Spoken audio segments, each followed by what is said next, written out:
ตอนนี้ข่อยอยู่น้ำตกตาดแกงยุ้ยเมืองวังเวียงแข่งเวียงจันทน์เด้อนี่จะเบิ่งทางหลังข่อยน้ำก็บ่ได้หลายปานใดแต่ว่างามมีความเป็นเอกลักษณ์ของตัวเองความสูงนี่ประมาณ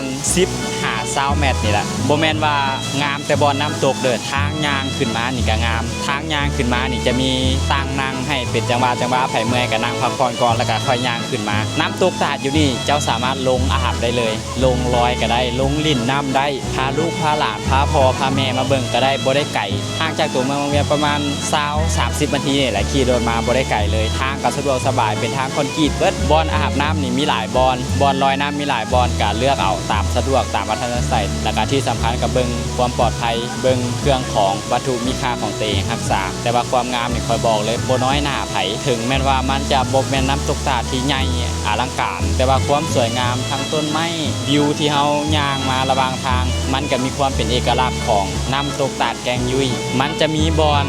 ลอยน้ำอยู่ทางลุ่มแล้วก็อยู่ทางหน้าบ่อนน้ำตกตาดนี่เลยเดี๋ยวค่อยสิพาลงไปเบิ่งเด้อค่อยย่างมาใกล้ๆนะละอองน้ำปิวใส่มาใกล้ๆนี่ถ้าว่าใครมาใกล้ๆขี่บางเดินน้ำมันจากตกแห้งนึงรถแต่ว่าลงมาใ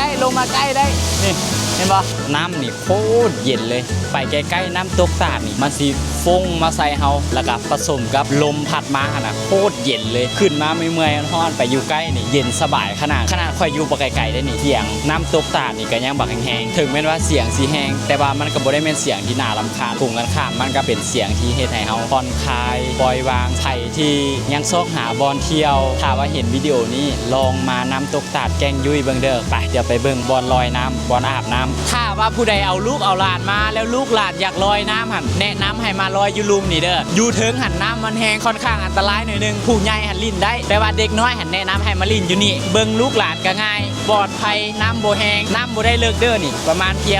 งขาโต้นี่ลอยได้สบายเลยน้ำโคตรเย็นมาโลดเด้อคอยหำฮองว่าเจ้ามานี่บ่ผิดหวังแน่นอน